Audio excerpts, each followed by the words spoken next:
폭발력 그 자체를 한번 보자면 제일 재밌는 거다. 네, 이제부터 본론이죠 사실은. 폭발력이라는 게 핵폭탄이 딱 터졌다 했을 때 콘크리트 건물을 어느 정도까지 막을 수 있나요? 나가사키에 폭탄이 터졌을 때 철콘 건물들은 되게 살아남았던 걸로 제가 봤거든요 사진상에서는. 그게 실제로 막은 건지 아니면은 이제 선체로 죽은 건지. 선체로 죽은 거죠. 핵폭탄이 터지면 네네. 그라운드 제로가 부르는 걸 기억하는데 네네. 순간적으로 태양의 표면보다 온도가 더 높아지는 그 구간이 있어요. 열구라 해가지고 우리 영상 보면 와 이렇게 막 반짝거리는 원형이 생기잖아요. 이 구안에 있는 거는 모든 게 다 증발해요. 이 안에 계신 콘크리트든 뭐든 그냥 이제 가신다고 생각하시면 되고. 그냥 지구상에 존재할 수 없는 온도인 거네요. 그건 거의 그렇죠. 그러니까 기화돼요. 순식간에 딱 생겼다가 사라지는 열이라면 그 잠깐의 어떤 견디는 그런 것도 불가능할 정도의 온도인가요? 그렇죠. 그 에너지죠. 엄청난 고에너지고 그 다음부터 이제 얘들이 충격파가 뭐 퍼져 나가고 이거를 뭐 직접 공부한 사람은 아니어서 근데 다큐를 보면 이제 그렇게 설명을 하고 뭐 충분히 예상이 되죠. 결국 충격파가 터져 나가는 건데 뭐 그 목조 건물은 다 날아가고 콘크리트가 버티겠죠. 그럼 사실 열구의 피해 범위는 반경 몇 킬로미터 정도 봐야 되나요? 핵폭탄의 위력 따라 다르겠죠. 그러면은 우리 언제나 이제 레퍼런스가 되어진 히로시마급이라고 생각했을 때 히로시마급일 때 열구의 규모는 반경 얼마 정도? 제가 기억하면 몇백 미터밖에 안 됐을 거예요. 열구 자체는 그렇게 크지 않나요? 그럼 그 밖에는 이제 다 충격파예요. 그렇죠. 충격파. 그리고 아까 그 감마선 혹은 그 복사선 그 열 에너지들이 뭐 직접 본다면 이제 보고 있다면 눈을 뭐 이렇게 실명시키거나 아니면 이렇게 뜨겁게 몸을 해가지고 그렇게 데미지 열선이라 하죠. 열선. 열선도 있을 거고. 그리고 근데 핵폭탄이 탕 터져가지고 바로 이렇게 인명을 살상하긴 하지만 아까 콘크리트 건물을 계속 얘기하셨는데 그게 만약 그 건물이 충격파에 무너지면 그걸 죽는 사람 당연히 나올 거고. 그렇죠. 무너지니까 그거는. 그리고 아까 얘기했던 방사선 물질들, 그러니까 방사선 내뿜는 뭐 이제 동위 원소들을 빗물이 됐던 낙진을 이렇게 맞으면서 몸에 흡수가 되면 이제 분명히 그게 또 계속 시간을 걸다 계속 피해를 낳을 것이고, 그렇죠. 그렇게 해서 데미지를 주는 거죠. 그러면 콘크리트 건물에 이렇게 충격파가 딱 왔을 때 우리나라의 그냥 일반적인 좀 양산형 아파트를 기준으로 했을 때 버틸까요? 예를 들어 폭심지에서 한 10km 떨어져 있다 했을 때. 근데 히로시마급이라면 10km밖에 터는 뭐 충격이 있겠지만 뭐 집이 무너질 정도는 아닐 거고. 그렇게 그 당시 때 오래된 아파트들이 이런 것까지 염두하고 이제 지어지지 않았을 거라 생각하거든요. 그래서 무너지지 않을까. 그럼 사실 뭐 폭심지에 있으면은 뭐 잘 가시고 안녕히 가세요고, 그 외에 약간 좀 거리가 있는 곳에서는 사실은 어쩌면 건물이 무너지지 않는 한 대비가 또 가능할 수도 있다라는 거가 되겠네요. 괜히 밖에 나와가지고 아수라장할 거란 말이에요, 사람들이. 그렇죠. 인파에 쓸려서 다칠 수도 있고 죽을 수도 있고. 그렇죠.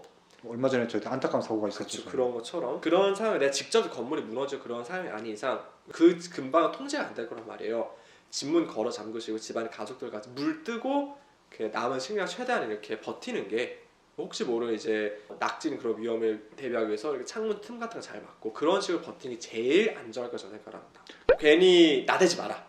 역시 이게 세기말의 세계에서는 나대면 죽는다. 그렇군요. 그러면 저희가 처음에 했던 이야기가 이제 원자로 이야기를 했었고 그다음에 핵폭탄 이야기를 했었는데, 만약에 방사능 피해를 가정을 했을 때 사실 비교할 게 방사능 피해밖에 없죠. 원자로는 터지지 않으니까. 그랬을 때 둘 중 어느 게 더 심한 피해를 남기나요? 당연히 저는 그 과정에서 핵폭탄을 생각하죠. 핵폭탄 말 그대로 사람 인명을 살상하기 위해서 만들어진 것이니까. 방사선에만 이렇게 국한을 하더라도 그렇게 될 수 있는 건가요? 그렇죠. 저희가 물론 후쿠시마 같은 그런 안타까운 사고인데, 다만 철학 자체가 다른 것이 원자력 발전소는 어떻게든 그런 상황을 방지하고자 하며 행여 그런 게 일어나도록 어떻게든 이걸 컨트롤하고자 하는 목적이죠. 말씀하신 게 그런 거네요. 원자력 발전소는 사고가 났다의 개념이 굉장히 다를 수가 있는데 핵폭탄은 터졌다의 가타부터가 없으니까 그냥 터졌으면 터진 거고. 그렇죠. 그 개념이 굉장히 다를 수가 있겠네요. 핵폭탄은 사고가 안 터진 게 사고겠죠.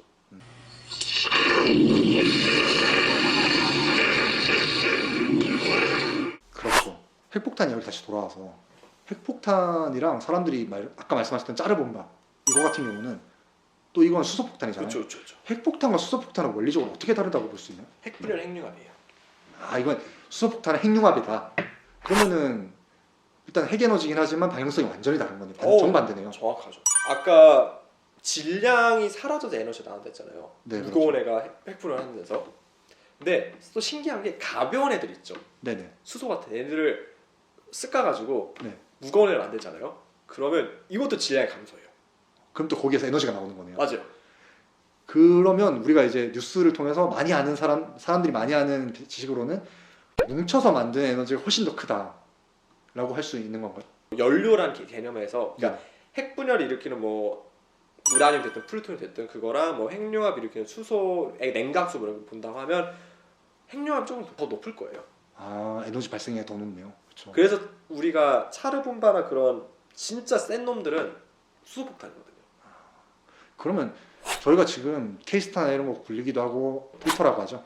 그거를 건설을 하면서까지 되게 엄청 공을 들이는데도 사실 아직까지 상업 운전이 뭐 기약이 없는데 폭탄은 어떻게 이렇게 쉽게 그 핵융합 반응을 이끌어내나요? 왜냐하면 아까도 핵폭탄이랑 원자발사 비교한 것처럼 네. 우리는 제어된 핵융합을 하고자 하는 게 아니에요. 수소폭탄은.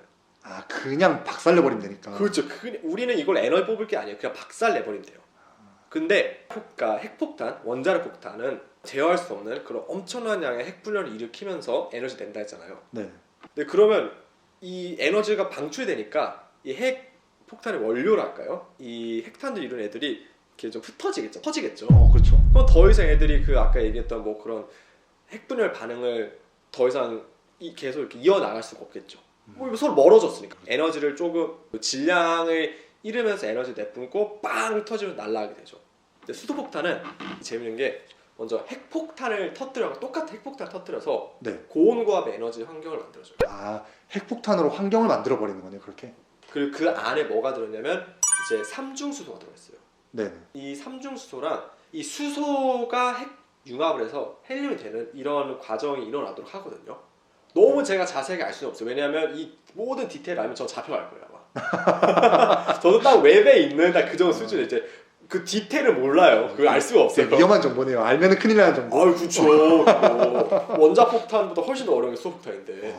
그래서 이제 그런 식으로 고온 환경이 일어나면 이제 핵융합이 일어나겠죠. 네. 근데 핵융합이 일어나면 더 에너지가 높아지겠죠. 그럼 또 다시 핵융합이. 더 핵융합이 일어나기 더 좋은 환경일 거고. 그래서 얘는 그런 관점에서 원자폭탄보다 훨씬 더 에너지가 더 많이 폭발 관점에서 무기로서의 관점에서 훨씬 더 강한 파워를 낼 수가 있어요. 그래서 차르 분반은 뭐 트리니티 실험이 뭐든 뭐 위키피디아나 유튜브 보면 이제 막 가장 컸던 핵폭탄 뭐 그런 게 이제 걔네들은 센 애들은 다 수소폭탄이에요.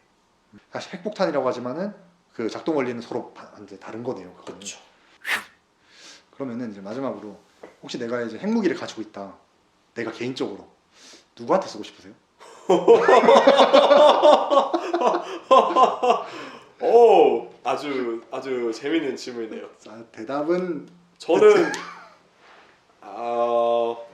농담이니까. 그렇죠. 이거 농담이니까 농담. 아까 공대공 핵미사일 얘기했잖아요. 그렇죠. 저는 일론 머스크의 전용